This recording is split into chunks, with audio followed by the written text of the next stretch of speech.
1장과 2장을 함께 나눌 텐데요. 사람들은 세상을 살면서 여러분의 기회가 주어지죠. 우리 인생에 몇 번의 기회가 온다라고 합니다. 그런데 이 기회를 붙들지 못하고 잘 살리지 못함으로 비극적인 삶을 사는 경우들이 있습니다. 이스라엘에도 하나님께서 기회를 주셨어요. 그런데 그 기회를 살리지를 못하죠. 이스라엘은 하나님께서 약속의 땅을 허락하셨음에도 불구하고 그 복을 누리지를 못합니다.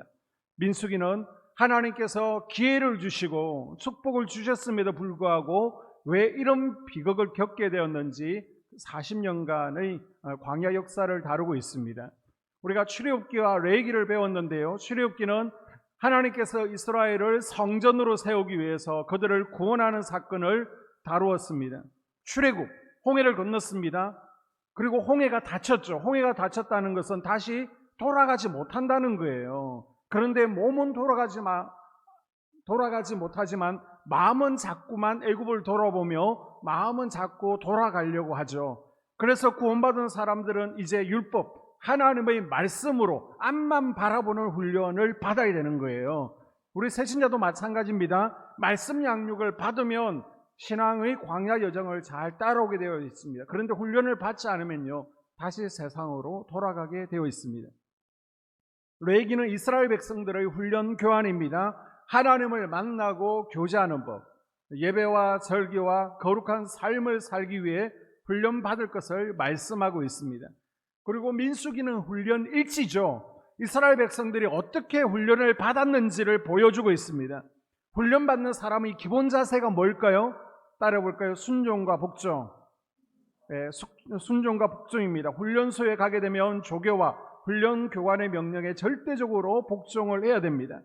마찬가지로 이스라엘 백성들은 광야 훈련소에서 순종 훈련을 받았습니다. 그런데 레위기 훈련 교환대로 훈련을 받지 못해 방황하는 모습이 민수기에 그려져 있습니다.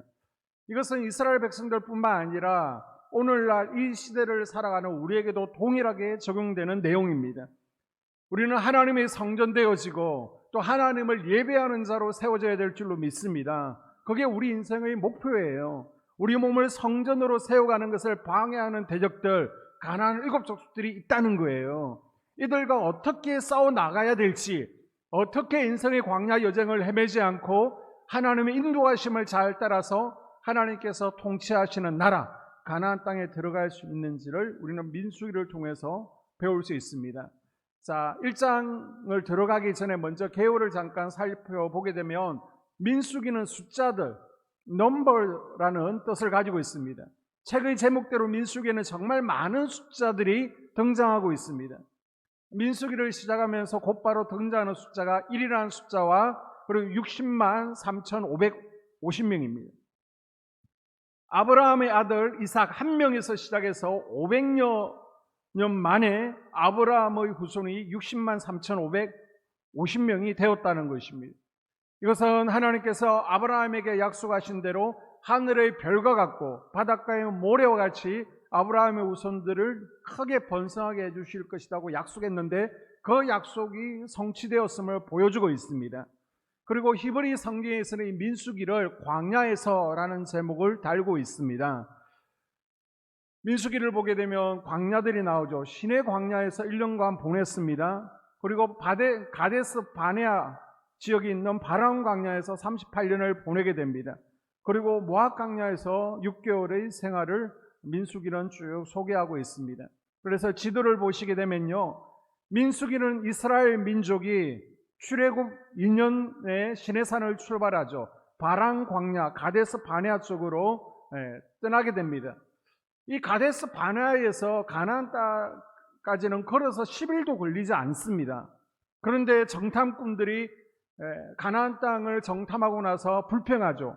불신합니다. 그래서 쭉 우회에서 미디안으로, 에돔으로, 모압, 암몬을 거쳐서 요단 동편 모압 땅에 이르게 됩니다. 그렇게 시간이 38년이라는 세월이 흘러가게 됩니다. 그래서 시내산에서 요단 동편 지역을 장악하고 나서 모압 평지에 이제 가나안 땅 진입을 준비할 때까지 역사를 기록한 책이 바로 민수기다라고 말씀드릴 수 있습니다. 민수기는 누가 기록합니까? 모세가 기록하죠. 모세는 시내산에서 모압 땅에 이르기까지 있었던 사건들을 기록하게 되는데요. 특별히 이스라엘 백성들이 약속의 땅을 정복하기 전에 두 세대가 겪었던 시련에 대해서 기록하는데 크게 두 부분으로 나눌 수 있습니다. 그래서 1장에서 25장은 출애굽 1세대, 여러분 성경 민수기를 펴시고요, 적어 놓으시면 좋을 것 같아요. 1장에서 25장까지는 출애굽 1세대에 대해서 쭉 설명하고 있습니다. 그리고 26장에서 36장까지는 출애굽 2세대에 대해서 설명을 하고 있습니다. 1장에서 25장까지 출애굽 1세대도 나눠서 보게 되면요, 1장에서 12장까지는 출애굽 1세대가 이제는 다시 행군하기 위해서 준비하죠. 그리고 나서 13장에서 25장까지는 실패의 광야에서 38년 동안 방황하는 내용이 걸어지고 있습니다. 그리고 나서 이제 26장부터 보게 되면 36장까지 2세대를 다루고 있습니다. 우리 초등학교 때, 국민학교 때 소풍을 가게 될 때 여러분 운동장에서 제일 먼저 하는 것이 무엇입니까? 쭉 줄을 맞추고 하나 둘 인원 파악을 하게 됩니다. 왜요? 도착에서도 인원 파악을 하게 됩니다. 혹시 빠진 아이들이 없는지, 혹시 소풍 가다가 길 잃어버린 아이들이 없는지 인원 파악을 하게 되는 것입니다. 자, 백성들의 인구조사라는 뜻을 가진 민수기에도 두 번에 걸쳐서 인구조사를 하고 있습니다. 한 번은 시내산 밑에서 자 출발, 떠날 때 인구조사를 하죠. 한 번은 모압 땅에서 도착했습니다. 그리고 나서 다시 가나안 땅으로 출발하기 전에 인구조사를 하게 됩니다. 첫 번째는요, 애굽에서 나온 싸움을 할 수 있는, 싸움을 할 만한 20세 이상을 인구조사를 하게 되고요, 두 번째는 가나안 땅에 들어가게 되었을 때 전쟁을 치를 만한 20세 이상 인구조사를 하게 됩니다. 자, 그리고 1장에 보게 되면 이 인구조사 내용이 차례로 다뤄지고 있는데요, 출애굽한 이스라엘 백성들은 시내산 아래에 머무르면서 이제 제사장 나라가 되기 위해서 세팅을 하게 되죠. 첫 번째 단계는 뭐예요? 먼저 언약을 체결하는 겁니다. 제사장 나라가 되기 위해서 이스라엘 백성들은 제사장 나라, 거룩한 시민으로 하나님과 언약을 맺게 됩니다. 그래서 율법과 십계명을 받게 되죠. 자, 두 번째는 성막을 제작하게 됩니다. 언약을 체결한 후에 하나님께서 주신 설계도에 따라서 6개월 동안 성막을 제작하게 되죠. 내가 그곳에서 더 이상 시내산이 아니라 모세를 대표로 만나는 것이 아니라 성막으로 내가 내려가서 너희들을 만나줄게라고 말씀하십니다. 세 번째 단계는 제사장 취임입니다. 제사장 나라 거룩한 시민이 이스라엘 백성들은 누구든지 성막에 가서 하나님께 예배를 드릴 수 있습니다. 그런데 하나님께 올려드리는 예배는 반드시 제사장의 도움을 받아야만 됩니다. 그것이 하나님께서 주신 제사장 나라의 법이었습니다. 제사장이 집례할 수 있도록. 그러므로 성막이 다 만들어졌음에도 제사장이 세워지지 않는다면 이스라엘 백성들은 하나님께 예배드릴 수 없겠죠. 하나님을 만날 수가 없습니다. 그래서 성막이 완성되고 제사장이 세워짐으로 마침내 이스라엘은 온전한 제사장 나라 기틀을 세울 수 있게 되었고요, 제사장이 집례해 주는 예배를 통해서 하나님을 만나고 하나님과 교제할 수 있게 되었습니다. 자, 네 번째 마지막 단계로 인구조사가 실행됩니다. 시내 광야에서 1년 동안 머물며 제사장 나라 기틀을 세워가던 이스라엘 백성들에게 하나님께서는 네 번째 단계로 인구조사하면서 제사장 나라 세팅을 완료를 하게 됩니다. 이스라엘 백성들은 시내산에서 가나안 땅으로 이동할 모든 준비를 끝내고 이제 첫 번째 병력 점검을 했습니다. 하나님께서 숫자를 세어보라는 거예요. 아브라함에게 큰 민족을 이루게 하실 것이라고 약속하셨는데 민수기 1장에서 이 하나님의 약속이 어떻게 성취되었는지 구체적으로 숫자를 세어보라는 것입니다. 하나님께서는 여러분에게도 하나님께서 약속하신 복들, 약속의 말씀들이 어떻게 성취되었는지 세어보라고 하십니다. 자, 20세 이상으로 전쟁을 치를 수 있는 남자가 얼마라고요? 60만 3,550명입니다. 그런데 이 12지파 숫자를 세는데 레위 지파는 12지파에서 빠져 있습니다. 따로 숫자를 세고 있습니다. 자, 왜 레위 지파가 이 12지파 계수에서 빠졌습니까? 이들은요, 하나님의 성막을 전적으로 책임져야 되는 너무나 중요한 사명을 가지고 있습니다. 그래서 너희들은 다른 거 신경 쓰지 마, 열해. 그래서 하나님의 성막만 책임지고 예배만 집례라고 열애를 시켰습니다. 자, 인구조사라 한 목적이 뭘까요? 먼저 체계와 질서를 잡기 위해서 인구조사를 했다라고 말씀드릴 수 있는데요. 인원을 파악해서 각 지파별로 사명에 골고루 배치하기 위해서 인구조사를 한 겁니다. 하나님께서는 조직을 잘 관리하는 것, 어떻게 보면 인본주의, 인간적인 것 같잖아요. 그러나 좋은 신앙을 갖는 것, 조직 관리와 믿음 이 사이에 어떤 괴리감도 느끼지를 않으셨습니다. 그것도 필요하다는 거예요. 건강한 교회가 되기 위한 8가지 원리를 우리가 함께 배웠습니다. 그 가운데 하나가 뭐예요? 기능적 조직이라는 것이 있습니다. 기능적 조직도 교회 내에서 필요하다는 거예요. 이거는 인간적인 방법이 아니라는 것입니다. 그래서 우리 교회는 담임 목사 혼자 이끌어가는 교회가 아니죠. 평신도들이 함께 사역하는 교회를 추구하고 있습니다. 그래서 각 부서의 부장님들에게 역할을 위임하고요. 또 각 팀을 세우고요. 또 팀장, 팀원들이 자발적으로 사역하는 건강한 교회를 추구하고 있습니다.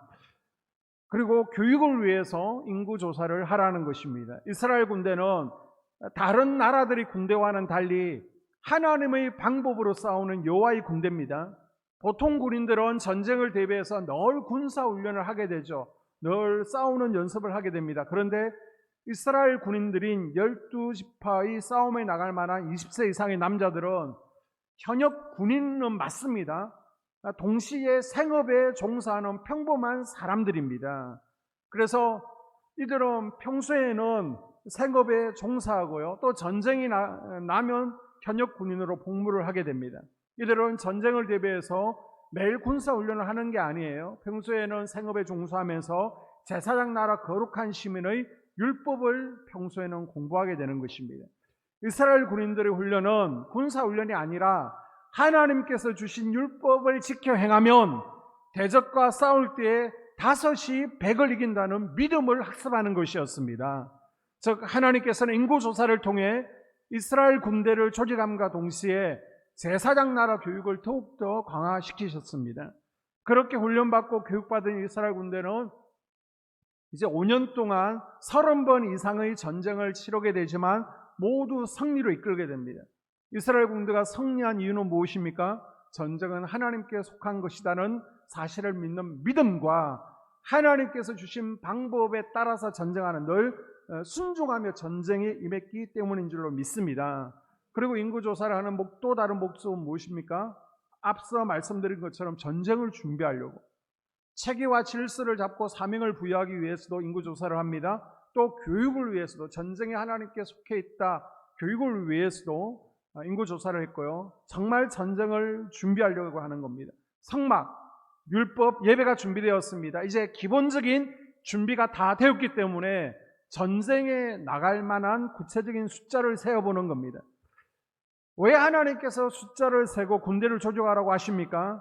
그것은 하나님의 군대로 조직되어야 수많은 대적들을 물리칠 수 있고 적과 꿀이 흐르는 하나님께 역사하신 가나안 땅을 정복할 수 있기 때문입니다. 그렇습니다. 우리도 하나님의 군대가 되어야 이스라엘 민족이 대적을 물리치고 가나안 땅을 정복한 것처럼 사악한 마귀의 진을 쳐 부술 수 있습니다. 우리가 하나님의 군대가 되어야만 이기는 자가 되어지고 하나님께서 우리에게 주시는 전리품들을 취할 수 있게 되는 것입니다. 그렇다면 우리가 그리스도의 군대가 되기 위해서 이제 하나님의 군사로서 영적 전쟁을 치르기 위해서 준비해야 될 것이 무엇입니까? 먼저 하나님께 속한 자가 되어야 된다는 겁니다. 자, 1장 2절 민수기 1장 2절을 보시면서 같이 읽습니다. 시작. 너희는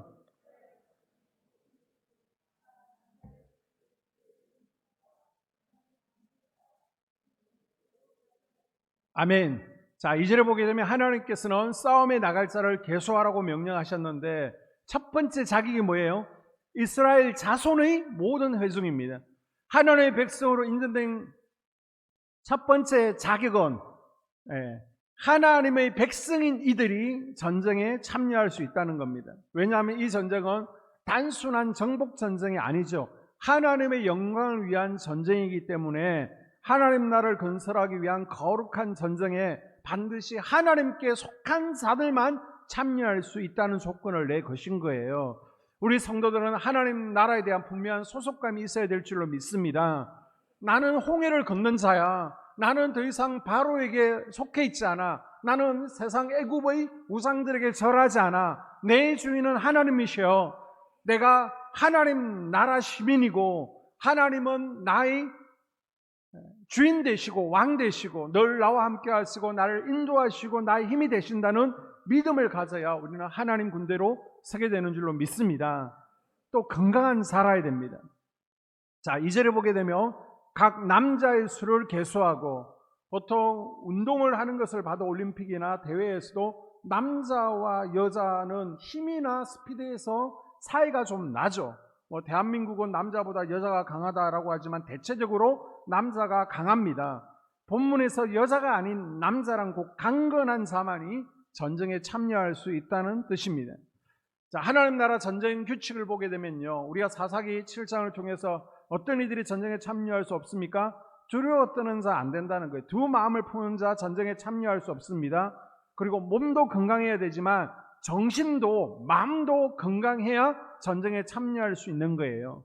그래서 고린도전서 16장 13절에 보게 되면 바울도 고린도 교인들에게 깨어 믿음에 굳게 서서 남자답게 강건하라라고 권면하고 있습니다. 에베소서 6장 10절에서도 에베소 교인들의 정말로 너희가 주 안에서와 그 힘의 능력으로 강건하라라고 당부하고 있습니다.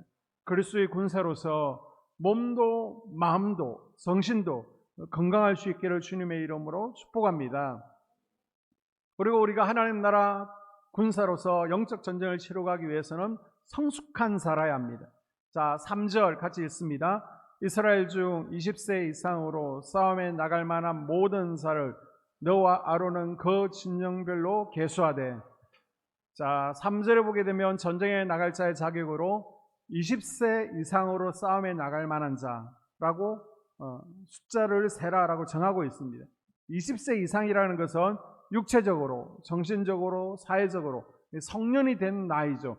미숙하지 않은 일을 의미하고 있습니다. 즉 성숙하지 못한 자는 결코 거룩한 전쟁에 참여할 수 없다는 겁니다. 싸움에 나갈 수 없다는 거예요.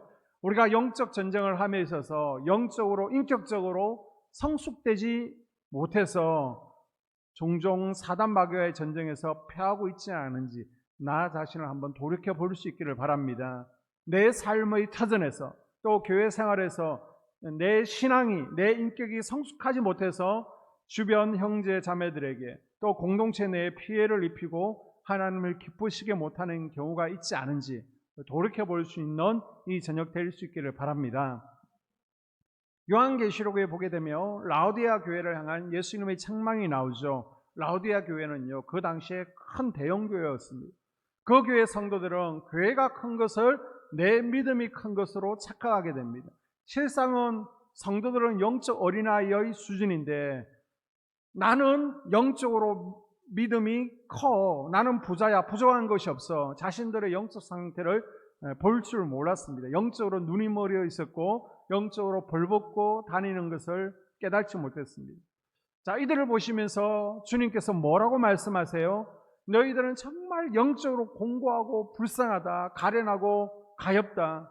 너희들은 영적으로 가난한 이들이야. 제발 눈에 안약을 사서 바르고 니네들이 벗고 있는 것을 영적으로 너희네들의 실상을 보고 제발 옷 좀 입고 다니라 라고 말씀하십니다. 여러분, 영적 싸움에 나갈 만큼 성숙해지는 우리가 될 수 있기를 바랍니다.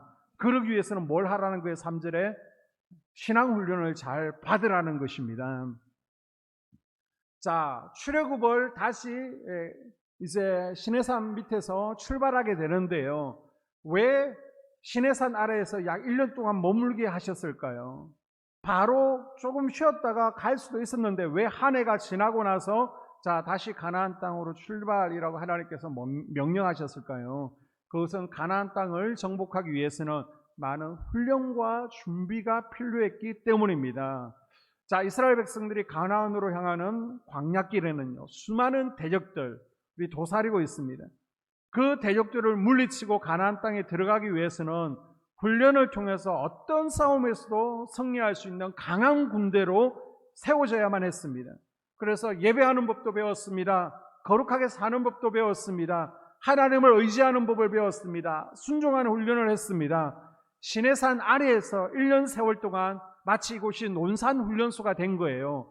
이 1년 동안 시내산 아래에서 훈련병들이 훈련받는 것처럼 열심으로 이제는 싸움을 치를 수 있도록 훈련을 받았습니다.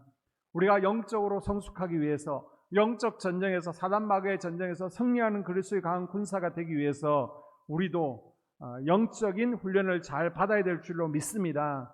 우리가 영적인 훈련을 제대로 받지 못하면서 나는 모태신앙이에요, 오랫동안 신앙생활을 했어요 라고 할지라도 훈련받지 않으면요, 매일 영적 전쟁에서 얻어터지고 쉽게 사단마귀의 포로가 되어집니다. 죄에 눌려 살게 됩니다. 광야 가운데 방황하게 되고요, 광야 생활이 고달파지게 됩니다. 그러나 짧게 신앙생활을 했어요. 몇 년 하지 않았어요. 그럼에도 불구하고 열심으로 영적 훈련을 받았습니다.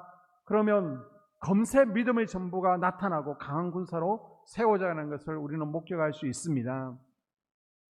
요즘 체험 문화가 많이 있잖아요. 그래서 병영 체험도 하게 됩니다.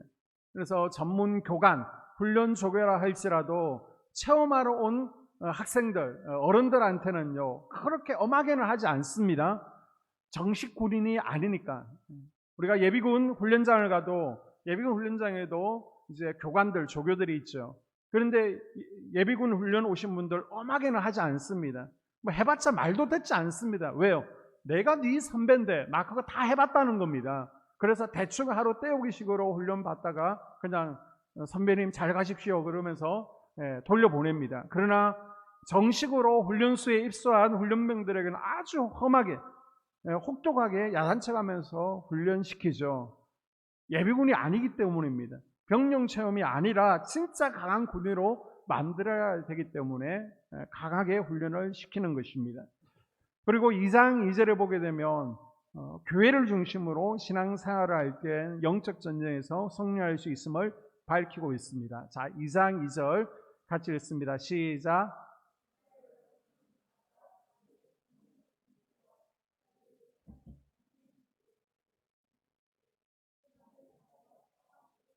아멘. 자, 이 장은 이스라엘의 진을 보여주고 있습니다. 그래서 진을, 텐트를 어떻게 각 지파별로 칠 것인지를 설명하는데요. 이 장을 읽게 되면 이게 무슨 소리인지 이해를 잘 할 수 없습니다. 그래서 그냥 영상, 사진의 내용을 글로 옮겨 놓았다라고 그냥 이해를 하시면 됩니다.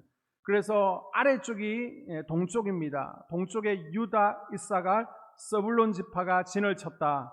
그리고 서쪽으로는 에브라임, 므낫세, 베냐민 지파가 진을 치고, 또 남쪽으로는 갓, 시몬, 로벤 지파가 진을 쳤다. 그리고 북쪽으로는 단, 아셀, 납달리 지파가 진을 친 겁니다. 그래서 외우실 때 12지파 유이스, 에무베, 가시로, 그 다음 단아납이라고 외우시면 12지파를 외울 수 있습니다. 그리고 중앙에 보게 되면 레이지파, 게르손, 모라리, 고라 자손이 있습니다. 그리고 제사장들이 함께 성막 중심으로 진을 치게 되는 것이죠. 자, 이 진을 보게 되면요, 두 가지 특징이 있습니다. 먼저 첫 번째는 뭐예요? 성막에 하나님이 계시다는 증거로 구름이 빽빽하게 진에 있었다는 것입니다. 하나님의 임재를 항상 눈으로 확인하며 사는 거예요. 진, 성막 위에 구름 기둥이 있습니다. 그것을 통해서 하나님께서 저곳에 임재해 계시구나, 그걸 성도들이 눈으로 목격하면서 사는 거예요. 둘째는 하나님의 성막을 중심으로 진을 친 것은 그들의 생활이 하나님 중심임을 보여주는 것입니다. 하나님께서 시내산에서 모세에게 말씀을 하셨죠. 만나주셨습니다. 그리고 성막이 완성된 다음부터는 성막에서 모세를 만나시고 또 백성들을 만나주셨습니다. 그리고 성전이 세워진 후에는 성전을 통해서 말씀해 주시고 또 기도를 들어주시고 백성들을 만났습니다. 마찬가지로 하나님께서는 오늘날 교회를 통해서 이 성전을 통해서 우리를 만나주시고 또 생명의 말씀을 들려주시고 우리의 기도를 들어주시는 줄로 믿습니다. 교회에 세우신 목사를 통해서, 담임 목사를 통해 기름 부으심을 공급해 주는 거예요. 그리고 여러분이 축복이 흘러갈 수 있도록 허락해 주시는 줄로 믿습니다. 그래서 우리 성도들은 신앙생활을 하되 교회를 중심으로 하는 것이 필요합니다. 하나님은 내가 속한 교회를 중심으로 신앙생활하는 것을 기뻐하십니다.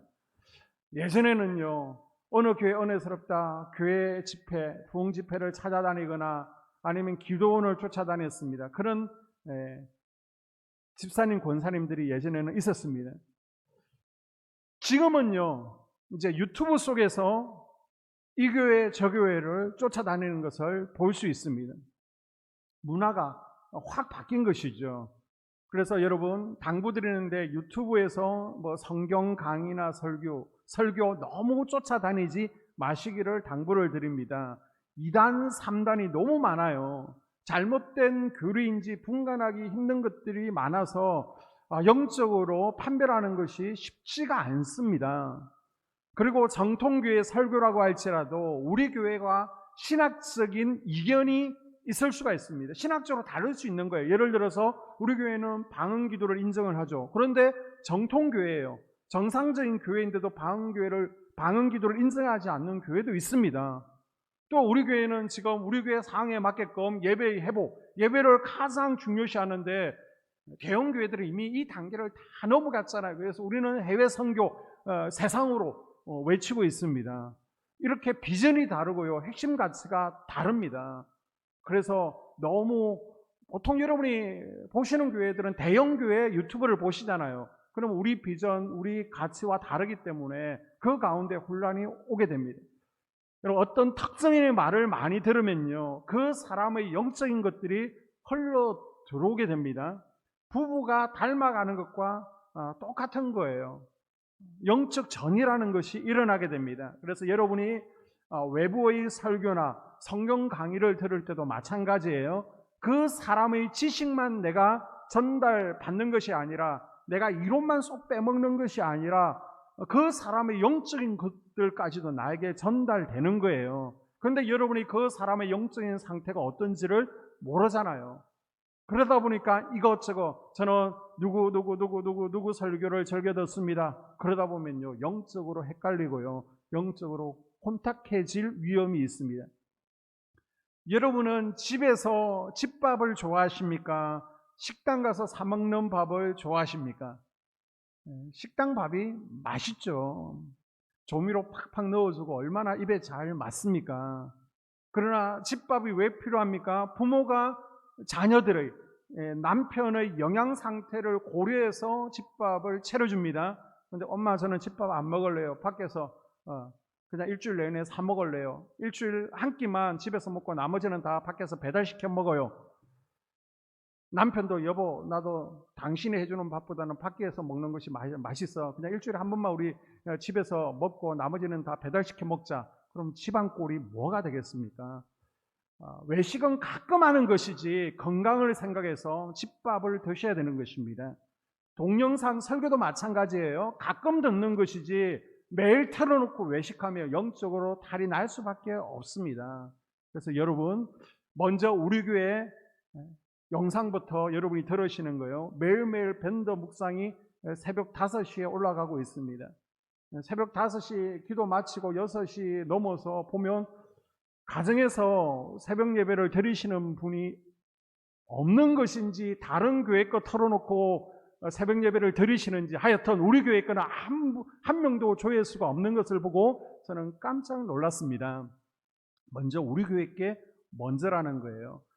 여러분은 이 성전에 나와서 새벽에 또 예배하고 기도할 수도 있지만은, 여러분이 내가 어디에 있든지 그곳이 예배의 장소가 되어야 될 줄로 믿습니다. 그래서 가정에서라도 여러분이 새벽 제단을 쌓으실 수 있으면 쌓으셔야 되는 거예요. 그때는 우리 교회 걸로 먼저 묵상을 하는 겁니다. 그리고 혹시 우리 교회 수요 예배, 금요 예배 가운데 듣지 못한 것들이 있다면 들어보시는 거예요. 저는 반복해서 하는 설교를 별로 좋아하지 않습니다. 5년 안에 거는 제가 다 기억을 하고 있습니다. 간혹 기억을 못하는 경우도 있지만은 5년 안에는 똑같은 설교를 들으실 기회가 없습니다. 그렇기 때문에 여러분이 못 들으신 설교는 한 번 못 들으면 5년 안에 듣지를 못하는 거예요. 그러니까 수요 예배, 금요 설교 가운데 여러분이 듣지 못한 것들이 있으면 꼭 들으시고 댓글을 달아 놓으시길 바랍니다. 그리고 여러분에게 외식이 필요하다 그러면 제가 이것 좀 들어보십시오 라고 추천을 해드릴 겁니다. 그리고 우리 교회가 영적으로 맞는 분들을 계속해서 금요 성령 집회 때 초청도 할 겁니다. 그렇게 제가 여러분의 영양 상태를 보면서 추천하고 권하지 아무거나 다 됩니다라고는 말씀을 드리지 못합니다. 여러분 아직 이해를 잘 못하시겠지만 기름 부으심이 있는데요, 이 기름 부으심은 잘 섞이지가 않습니다. 각 교회마다 허락하신 기름 부으심이 있고요, 또 우리 교회, 또 하나님께서 저에게 허락하신 독특한 기름 부으심이 있습니다. 그런데 나는 이제 성도로서 욕심이 있는 거예요. 그래서 이 교회 저 교회 좋은 거, 또 저 교회 좋은 거 막 짬뽕해서 다 갖고 싶지만은 우리 하나님께서는 그렇게 허락하시지는 않습니다. 그래서 예전에도 보게 되면 다른 교회에서 신앙생활 하시는데 우리 교회로 기도를 받으러 오시는 분들이 계셨습니다. 그분들에게 기도해 드리면요, 기름 부으심이 잘 섞이지 않는 것을 보게 됩니다. 왜? 기름 부으심의 통로가 다르기 때문에. 또 우리 교회 성도들 가운데요, 안수할 때 보게 되면 기름 부으심이 잘 일어나지 않는 분들이 있습니다. 또 막혀 있는 분들이 있습니다. 이분들은 아마 마음이 다른 곳으로 향해 있는 것이겠죠. 마음이 세상 우상을 향해 있든지, 아니면 또 다른 유튜브 설교를 향해 있든지, 귀가 다른 쪽으로 열려 있을 때 기름 부으심이 잘 일어나지 않습니다. 그래서 내가 이 교회에서 목사님을 나의 영적 지도자로 인정합니다, 목자로 인정하겠습니다, 교회 중심의 신앙생활을 하겠습니다 라고 결단할 때에 하나님께서 저를 통해서 우리 한소망교회에 부어주시는 기름 부으심이 여러분에게 콸콸콸 흘러가게 될 줄로 믿습니다. 이게 중요하다는 거예요. 자, 이제 말씀을 1, 2장을 정리합니다. 예수님을 믿는 우리 성도들은 영적으로 하나님 군대의 군사입니다. 그런데 우리가 하나님 군대의 참된 군사가 되려면 어떤 자격을 갖춰야 됩니까? 먼저 하나님께 속한 자가 되라는 것이죠. 또 영적으로 강건한 자가 되라는 것입니다. 신앙적으로 성숙한 자가 될 수 있기를 바랍니다. 성숙하려면 뭘 해야 된다고요? 신앙훈련을 잘 받아야 됩니다. 그리고 소속이 있어야 돼요. 교회 중심의 신앙생활을 해야 됩니다. 그래서 바라기는 여러분 한 분 한 분이 하나님의 강력한 군대, 군사가 되어서 가나안 7족속 대적과 영적 전쟁에서 승리할 수 있기를 바랍니다. 그래서 이기는 자가 되시고요, 전리품을 취하는 자, 하나님 성전을 세워 하나님을 여러분 마음의 성전에서 마음껏 예배하는 예배자들이 될 수 있기를 주님의 이름으로 축복합니다. 기도하겠습니다.